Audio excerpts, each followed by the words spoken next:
Skyy Moore has a top blank release package amongst 2022 NFL wide receivers. All right, guys, I love this next guy. And he's somebody who didn't play on a super big platform, but you watch him on tape and you can get really excited about the pathway that he's been on, the untapped potential that he still has when you consider his background. Skyy Moore, wide receiver, Western Michigan. 5'10" on the dot, 195, 10.25-inch hands, verified 4.41 in the 40-yard dash. So there's explosiveness, there's good hands here. He's dense for a shorter receiver. 81.75 consensus grade for him amongst our group. So this is a solid 2 valuation. And you start to hear his name in the first round of some mock drafts in those back 8 picks where there's wide receiver hungry teams that are all playoff contenders, and we all know the names at the top of the list for the receivers, and it's kind of, okay, if that run happens, who could get scooped up into that back end of the first round? He's in this conversation. So I guess I'd like to start this talk with, how do you guys vibe with that potential predictive valuation for Skyy before we get into the things that he does and he doesn't do well? For me, when you talk about Skyy Moore and you start hearing some of the rumors about potentially him being a late first round pick, and it's all about where this receiver runs happens. I think you hear a lot about, well, if we get 2 in the top 10 with a Garrett Wilson or a Drake London, well then now guys like Chris Olave, Treylon Burks, Jahan Dotson are going to be shooting up the board. So when we get to pick 25, you have the Titans, you have the Packers, you have the Chiefs kind of in the back half of the first round, who are all wide receiver needy teams.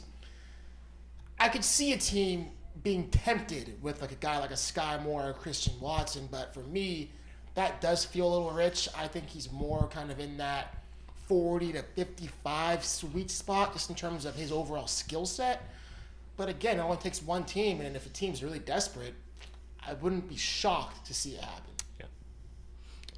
I think there's so much to like about Skyy, man. He's obviously not the biggest receiver, but he's so tough, and his willingness to work the middle of the field is really exciting. I mean, this guy's fearless in traffic. He doesn't care about contact. He's going to play big and really compete, and I love that about him. He's got good hands. I think he's a good route runner, good separator.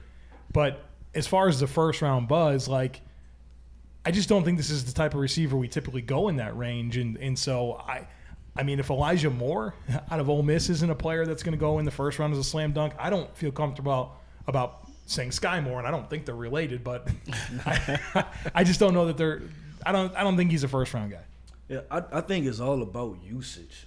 You have to and then their viewpoints on this guy, because I think some people would say Skyy Moore is a slot-only type guy when you just initially look at his height, right? But I think at Western Michigan, they did some creative things with him as far as giving him handoffs. And when you talked about his frame earlier, he does have that thicker lower half that would lean you to think that he can have good run after the catch ability, or even just getting the handoff. He can do some creative things like that. So I think it's going to depend on the team's construction. If they have X receivers already and they value this guy because they're like, you know what, we need some dynamic playmaker in the middle of the field, which we talked about how tough he is catching the football. I think they may value him a little bit more, teams that already have an outside wide receiver. So Skyy, he didn't play receiver full-time until he got to Western Michigan. He played quarterback as a dual threat player in high school. And then you think about that, and I would ask you guys this question. Skyy Moore has a top blank release package amongst 2022 NFL wide receivers. 3. He's good at the line. He's really good at the line of scrimmage. That lateral quickness, explosiveness, ability to get that initial drive when he does commit to, I'm going to push you vertically and I'm going to threaten you. Mm-hmm. That amount of space and explosiveness he can cover early amongst those stutter releases, he's going to stack guys, right? Yeah. This is not a slot receiver because he's 5'10" and has 31-inch arms that's going to have to play with free releases and free access. Right. Or if not, you're going to have to be a team that implements a lot of motion so you can get him natural releases with momentum at the snap.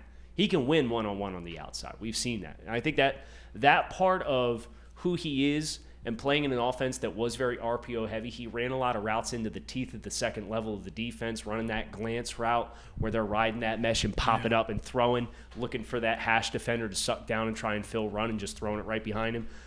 That was a money play for them. But with how relatively new he is to playing receiver, on top of playing in an offense that did some creative things for him, but also in the grand scale of I think how nuanced you can get at the NFL level, there's a lot of unlockables left for him. And if you're going to draft him in that range, that's I think what you have to tap on is that he's going to continue to get better. No, I agree, and we can think about a receiver like Deebo Samuel. Like, everybody's high on Deebo Samuel now, but if you go backwards to maybe 3 years ago, right, Deebo, I hate to say he was just a guy, but nobody was putting him in Pro Bowl top 5 conversations as far as a wide receiver. But as time went on, Shanahan, he figured out how to put this guy in places to succeed. And I think that's what's going to have to happen for Skyy Moore. They're going to have to figure out, man, how do we get the football in his hands and what is the best positions for him? Deebo Samuel is a much more appropriate name to invoke here than some of the other receivers we've seen him compared to in this class, and I kind of like that. And even Deebo Samuel's kind of like that early too, and competitiveness that you like in the yards after catch. And I can see a team wanting to get the football to Skyy Moore with some horizontal touches, jet sweeps, and things like that. And so he's a multifaceted playmaker, and I do agree, man. Like, there's some offenses that I think can really maximize him in a variety of ways. Stylistically, I do like the Samuel comp because where Samuel wins, he's a linear athlete, very explosive, big, and break tackles. And Skyy, for a smaller receiver, Kyle mentioned from the jump, he's dense. He's not a guy like a Calvin Austin or even a Wan'Dale Robinson who maybe has some more lateral shake, has a little more fluidity in terms of making defenders miss in the open field. Skyy's just defeating angles because he's so straight line fast, or he's breaking tackles. I don't necessarily think Skyy is the most fluid player, and that's why, going back to my original point, I don't have him in that first round contention. But, as Joe mentioned, getting him in some horizontal jet sweeps or getting the ball in his hands and letting him just, use his vertical speed to just beat angles, I think that's where I see the most success. This might just be me, but if he does go in the first round, please send him to Kansas City. Because, Andy Reid in that offense would take advantage of a lot of the stuff that he has from an athletic skill set perspective. But whether it's at the end of round 1, early on day 2, he ain't going to have to wait long. Skyy Moore, wide receiver, Western Michigan, 81.75 final grade.